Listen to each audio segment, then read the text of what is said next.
ভাষা আন্দোলনটা দারুণ বিকৃতির কবলে পড়েছে। অধ্যাপক গোলাম আজম সাহেবের যতটুকু অংশ তাকে অতটুকু দিতে অসুবিধা কি? বিচারপতি আব্দুর রহমান চৌধুরী, যিনি ভাষা আন্দোলনের স্মারকের ড্রাফট করেছিলেন, তাকে কোথাও স্বীকৃতি দেওয়া হচ্ছে না কেন? তমদ্দুন মজলিস নামের যে সংগঠন এই আন্দোলনের সূচনা করলো, তারা ইতিহাস থেকে বিলীন কেন? যার যেখানে জায়গা থাকে সেখানে জায়গা করে দিতে হবে। তাহলে এই জাতির মধ্যে বারবার বীর জন্ম নেবে। আর বীরকে যদি অস্বীকার, অগ্রাহ্য এবং অপমান করা হয়, এই জাতির মধ্যে বীর জন্ম নেবে না। সুবিধাবাদী কাঙ্গালের জন্ম হবে এই জাতির মধ্যে, যারা সমস্ত গরিবের ধন লুটে পুটে খেয়ে শেষ করে দেবে। সম্মানিত ভাইয়েরা, ইতিমধ্যেই আপনারা জেনেছেন এবং আমার ভাইয়েরা বলেছেন, গতকালকে আমি গভীর বেদনা থেকে একটা স্ট্যাটাস দিয়েছিলাম। হয়তো অনেকেই খেয়াল করেছেন, অনেকে করেননি। বিগত সরকার এই জাতির প্রায় প্রত্যেকটি নাগরিকের সাথে শুধু তাদের গোষ্ঠী ছাড়া জুলুম করেছে। এই জুলুমের শিকার ছিল বাংলাদেশ জামাতে ইসলামীও। দল হিসাবে সবার আগে জামাতের উপর জুলুম শুরু হয়েছিল, এরপরে আবার পর্যায়ক্রমে সবার উপরে এসেছে, কেউ বাদ যাননি। যাদের উপরেই জুলুম হয়েছে আমরা সকলে মজলুম। সেই মজলুমরা মিলেমিশে একাকার হয়ে যে আন্দোলনের সূচনা হয়েছিল 2011 সালে, সেই আন্দোলন চূড়ান্ত রূপ লাভ করেছে আমাদের সন্তানদের হাতে এসে 2024 সালে। আমরা সবাই মজলুম ছিলাম।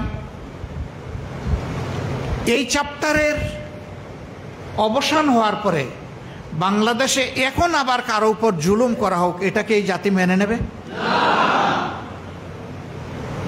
আমাদের যে দায়িত্বশীলগুলাকে মিথ্যা অপবাদ দিয়ে, শতভাগ মিথ্যা অপবাদ দিয়ে, বিচারের নামে ক্যাঙ্গারু কোর্ট বসিয়ে মিসক্যারিয়েজ অফ জাস্টিস করে যাদেরকে জুডিশিয়ালি মার্ডার করা হয়েছে, তাদের জীবনকে কেউ ফিরিয়ে দিতে পারবে?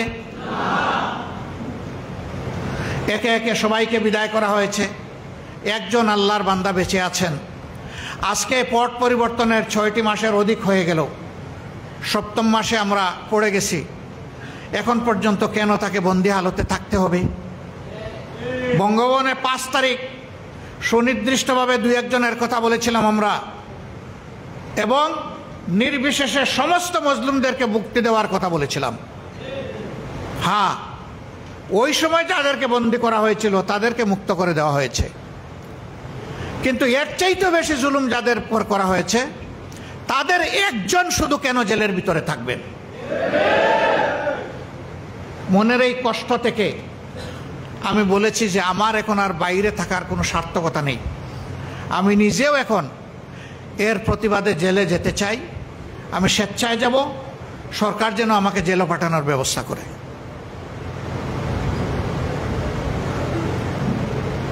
সম্মানিত বন্ধুগণ, আমার ভাইয়েরা বলেছে আপনাকে আমরা একা ছাড়ব না, আমরা আপনাকে লাখো কর্মী আপনাকে সঙ্গ দেব। আমি আমার ভাইদের কাছে কৃতজ্ঞ, কিন্তু আমি বলতে চাই লাখও লাগবে না, আমি একাই যাব ইনশাআল্লাহ। কারণ এই জমিনকে ঠিক করার জন্য আমার সহকর্মীদেরকে বাইরে থাকতে হবে। সবাই ভিতরে গেলে এই জমিনের জঞ্জাল পরিষ্কার করবে কে? আমার সহকর্মীরা থাকুক, জঞ্জাল পরিষ্কার করুক, আর আমি মুসলিমের প্রতীক হিসাবে, প্রতিবাদ হিসাবে আমি জেলে চলে যাই। কারণ ফ্যাসিস্ট সরকার তো আমাকে দফায় দফায় জেলে নিয়েছে। আমাকে আগের দিন নিচে পরের দিন ছেড়েছে এমন কোনো ইতিহাস নেই। আজ বন্দি করেছে 2 মাসের, 1 মাসের মাথায় ছেড়ে দিয়েছে এমন কোনো ইতিহাস নেই। আমাকে দীর্ঘ সময় জেলে রেখে পরীক্ষা নিরীক্ষা করেছে। ফ্যাসিস্ট আমলে আমি জেলে গিয়েছি, সেই অভিজ্ঞতা আমার আছে। এখন এই দুনিয়াবাসী, দেশবাসীর সাক্ষী থাকুক, ফ্যাসিজমের বিদায় নেওয়ার পরেও সেই একই ব্যক্তি আবার জেলে যাচ্ছে। আমার সম্মানিত ভাইয়েরা, হ্যাঁ, ইতিমধ্যে বিভিন্ন মহল থেকে আমাকে অনুরোধ করা হয়েছে যে অনেক ধৈর্য ধরেছেন, আরো একটু অল্প ধৈর্য ধরুন। আমরা রাষ্ট্রে কোনো বিশৃঙ্খলা সৃষ্টি করতে চাই না, কিন্তু আমাদের সাথে কেউ যদি খেলেন তাহলে আমরা কারো দাবার গুটি হব না।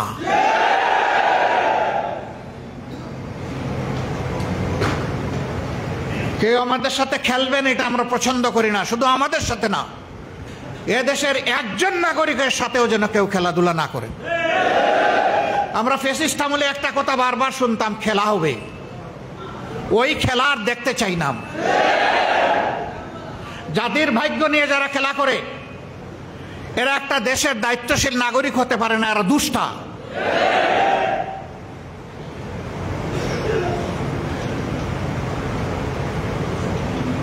একুশ আমাদেরকে যে সবক দিয়ে গিয়েছে, শিক্ষা দিয়ে গিয়েছে, যেখানেই অন্যায় সেখানেই প্রতিরোধ। এটা যার আমলেই হোক আমরা সেই প্রতিরোধ করার জন্য অঙ্গীকারবদ্ধ। আশা করব অন্যায়ের বিরুদ্ধে যাদেরই অবস্থান তারাও এগিয়ে আসবেন। সবাই আসলে আমরা মহা খুশি, কেউ না আসলে আমরা একাই দাঁড়িয়ে থাকবো ইনশাআল্লাহ। বাংলাদেশ ফেসিবাদীদেরকে তাড়িয়েছে, কিন্তু আমরা ফেসিবাদের জ্বালা থেকে এখনো মুক্ত হতে পারি নাই। যে সমস্ত অপকর্ম করত ফেসিবাদীরা, সেই অপকর্ম যদি আমিও করি তাইলে আমিও একজন ফেসিবাদী। আমরা বারবার অনুরোধ করে বলেছি, দয়া করে শহীদদের রক্তের প্রতি সম্মান দেখান, দয়া করে আহত পঙ্গু ভাই বোনদের প্রতি সম্মান দেখান। তাদের রক্তকে, জীবনকে, তাদের ইজ্জতকে, তাদের আবেগকে, তাদের ত্যাগকে মেহেরবানি করে অপমানিত করবেন না। কিন্তু আমরা দেখছি কতিপয় কাজ এখনো বন্ধ হচ্ছে না। আমরা দেশবাসীকে আহ্বান জানাবো, আমরা বারবার আহ্বান জানিয়ে যাচ্ছি, কিন্তু এই আহ্বান আমরা কিয়ামত পর্যন্ত জানাবো না। কারণ এই জুলুমটা সারা জাতির উপর হচ্ছে। ঘাটে ঘাটে যে চাঁদাবাজি হয়, এর কারণে প্রত্যেকটা দ্রব্যের মূল্য বহুগুণ বেড়ে যায়। এর চাপ এদেশের একজন শ্রমজীবী মানুষের উপর পড়ে, এমনকি রাস্তার আমার একটা ভিক্ষুক ভাই কিংবা বোনের উপরেও পড়ে। তাহলে তো আমরা সকলেই ক্ষতিগ্রস্ত। আমরা কেন এই অন্যায়কে প্রশ্রয় দেব? কেন আমরা নীরবে সহ্য করব? কাজেই এই ব্যাপারে আমাদেরকে সামাজিক প্রতিরোধ গড়ে তুলতে হবে ইনশাআল্লাহ। তার আগে আমি সকল মহলকে, আমি কোনো দল, কোনো গোষ্ঠী, কোনো ব্যক্তিকে এই কথা বলছি না। এই কাজে যারাই আছেন তাদের কোনো দলও দেখতে চাই না, কোনো গোষ্ঠীও দেখতে চাই না। বিনয়ের সাথে বলি যে এই কাজ বন্ধ করুন, জাতিকে স্বস্তির সাথে বাঁচতে দিন, সামনে এগিয়ে যেতে দিন। আবার যেন ফ্যাসিবাদের নতুন ধারা অধ্যায় তৈরি না হয়, তার থেকে ফিরে আসুন। ফিরে না আসলে ভাই আমাদের লড়াই অব্যাহত থাকবে ইনশাআল্লাহ। আমরা এই লড়াই বাদ দেব না। আমরা অবিরাম চলা সৈনিক। আমি দুনিয়া থেকে চলে যেতে পারি, কিন্তু এই কাফেলা, ন্যায়ের এই কাফেলা থাকবে ইনশাআল্লাহ। আমাদের নেতৃবৃন্দকে এইভাবে বোধহয় নির্মমভাবে হত্যা করা হতো না, আল্লাহ ভালো জানেন।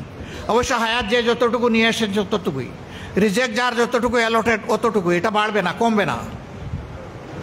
কিন্তু কারো কারো আমরা আক্রোশের শিকার হয়েছিলাম। আমাদের ঘাড় নরম করার চেষ্টা করা হয়েছে, আমাদের মাথা নত করানোর চেষ্টা করা হয়েছে।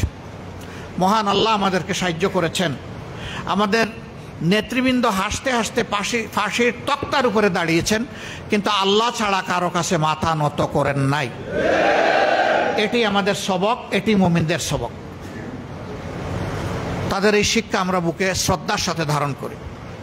মাথা উঁচু করে তারা জীবন দিয়ে হলেও লড়াই করতে হবে, এই শিক্ষা আমাদেরকে দিয়েছেন। আমরা 21-এ আজকে আবার নতুন করে অঙ্গীকার নিচ্ছি, আমরা ইনশাআল্লাহ ন্যায়ের উপর অন্যায়ের বিরুদ্ধে আমাদের এই লড়াই মাথা উঁচু করে আল্লাহর সাহায্য নিয়ে অব্যাহত থাকবে। আগামী দিনের একটি মানবিক কল্যাণ রাষ্ট্র গড়ার জন্যে আল্লাহর দ্বীন এবং কোরআনের ভিত্তিতে, যা আল্লাহর দেওয়া সনদ এবং বিধান, এর ভিত্তিতে দল, ধর্ম, জাতি, বর্ণ নির্বিশেষে আমরা সকলের সহযোগিতা চাই, দোয়া চাই, ভালোবাসা চাই, সমালোচনাও চাই। ভুল করলে অবশ্যই সমালোচনা করবেন, ধরে দেবেন। তবে হ্যাঁ, জোর করে আমাদের নামে কোনো ভুল কেউ তৈরি করলে সেটা আমরা মানব না। আমরা যেটা বলি না, যেটা করি না, সেটা যদি আমাদের নামে চালান দেওয়া হয় তাহলে ওর প্রতিবাদ করা আমাদের দায়িত্ব হবে। আমাদেরকে আপনার ভাষায় সমালোচনা করুন, কোনো সমস্যা নাই, কিন্তু বিষয়ের সত্যতা থাকতে হবে, যথার্থতা থাকতে হবে। তবেই আপনি বড় ধরনের সাহায্য করবেন আমাদেরকে। আমরা সেই সাহায্য আপনাদের কাছ থেকে চাই। আজকের এই আয়োজন তখনই সার্থক হবে যদি সত্যি অন্যায়ের বিরুদ্ধে মাথা উঁচু করে এই জাতি সামনে এগিয়ে চলার অঙ্গীকার নিতে পারে। তাহলে এই আলোচনা সার্থক, এই দিবস পালন সার্থক। না হলে যত আয়োজন যত দিক থেকে করা হয়েছে এগুলা শুধুই লৌকিকতা মাত্র। আসল লৌকিকতায় নয়, বাস্তবতায় আমরা ফিরে যাই। আল্লাহ তাআলা এই অঙ্গীকার নেওয়ার তৌফিক আমাদেরকে দান করুন। আপনাদের সকলকে আন্তরিক অভিনন্দন, গভীর কৃতজ্ঞতা জানিয়ে আমার বক্তব্য এখানেই শেষ করছি।